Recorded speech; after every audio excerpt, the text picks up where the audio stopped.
Hey guys, Dean here. Minecraft 1.19 is finally here. It's time to plunge into the deep dark below the surface and see what's below. But along with this, let's add on to the layers of the fun by trying out some of the cool new mods for the new update. In this video, I'll be showing you the top 10 Minecraft 1.19 mods to try right now. Let's begin. Number 10, MC Dungeons Armors. Minecraft Dungeons adds so many cool things that us normal Minecraft players just haven't gotten yet, but we can benefit from some of them by using this mod. More specifically from the awesome looking armor sets that can now be tried on and be equipped. These armor sets all have unique and impressive looking visual appearances and they're super cool to wear. There's just so many in this collection, and if you've actually played Minecraft Dungeons, you may have noticed some of them from the game itself. Number 9, TheObsidianBoat. Based on the original joke concept, the Obsidian Boat has been brought to life, letting you sail the seas of lava in the nether. But beware, this thing will actually sink in normal water, effectively being the same as a standard boat and being crafted in the same way, but with obsidian, it will float on lava and not take any fire damage when upon it, letting you move around without having to mount up on a strider. So it's basically just an alternative method of transport when you're inside that treacherous dimension. This is a pretty cool concept mod, and it's nice to add a different style of boat that's not just a recolor, one that actually has a different application and purpose to the normal one. Number 8, ClassesMC. A unique take on the classes concept similar to the Origins mod. This experimental data pack based mod adds an RPG class system to the game. The classes include the Knight that has powerful attacks and damage resistance, doing more melee damage and having additional attack speed, knockback resistance, and being able to protect nearby allies with their shield, also striking fear into illagers during raids. The Ranger tames stronger wolves with more attack, health, and armor, and they can drink potions and spread the perks of them to their pets, also letting them passively heal nearby animals. They can also salvage arrows on the ground with crouch and pierce multiple targets with them. The Mage uses earth, air, fire, and water to give themselves buffs or deal high damage to enemies, suffering from lower attack speed and damage and being unable to wear armor except a golden helmet. Then there's the Healer that can heal allies and do heavy damage numbers to undead targets, being able to grant an area of effect buff to surrounding players and support and keep allies alive. You research items using a book and quill at the magical table to gain knowledge. This is how you can theoretically unlock a spell in this mod. Number 7, Sentimentality 3. This mod basically adds a ton of new resources and materials, such as brand new tool materials with levels matching those of wood, stone, and iron tiers. Some of these include jungle wood tools, netherrack, quartz, redstone, basalt, endstone tools, and more. There are also brand new furnace types such as sandstone, granite, blackstone, and deep slate furnaces as well. There's also some different compressed stone blocks for decoration. Certain useless items like rotten flesh can be made into others now, such as turning it into rabbit hide and leather, and there's some interesting new recipe changes. Number 6, Mage Hand.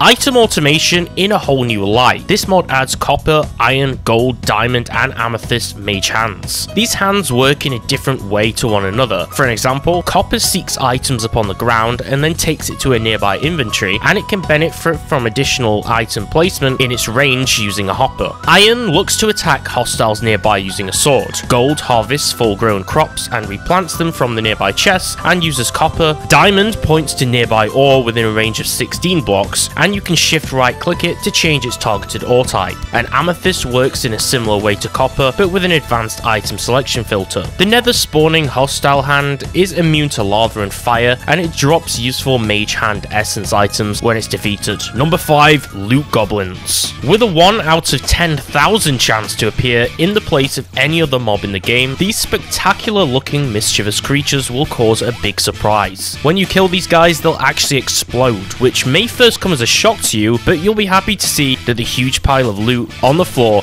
is left behind from them. There's actually a reel of different variants, all dropping different and unique loot tables. There's also a series of other weird and wonderful mobs, mostly variants of pre-existing vanilla ones that will drop useful items that all have some kind of purpose or application to them. Number 4, Bone Equipment. If you thought bone drops from skeletons had too fewer uses, perhaps this mod will improve that. By utilizing bones, you can now craft a set of bone armor to look like a skeleton, as well as a range of different useful tools and a sword. Not to mention the brand new bone armor that makes your living horse look like a skeleton horse force in disguise. The strength level of the set itself is stronger than stone, but weaker than iron tools. Number 3, easy villagers. Villagers are fun and all, but let's be honest, they can sometimes just be plain annoying. Using this particular mod, you can pick them up as an item and use certain blocks that correspond to each villager's farm. Sneaking and right-clicking or using the V key when looking at a villager will pick them up, letting you place them back down on the ground. You can also craft the trader block and then place them in it, acting as a containment cell so that villagers don't go wandering around when you need to trade with them, also letting them effectively restock during non-working hours in their downtime, with this interval being able to be changed in the config. The auto trader works in the same way. This block automatically trades items for you, letting you place items inside and out of it using a hopper. The farmer block contains a whole-sized crop farm encased in a singular block, reducing lag and saving much needed space. Using the breeder block, you can produce baby villagers by putting villagers inside and then feeding them. Using a golden apple and a weakness potion in the converter block, you can convert villagers to zombie villagers and then cure them afterwards, allowing for better trades, which will take around 5 minutes. The iron farm utilizes a full-sized iron farm within it, producing 1 iron golem every 4 minutes, offering around 1 iron ingot for its output per minute. The incubator increases the growth rate of baby villagers, a speed that can also be configured.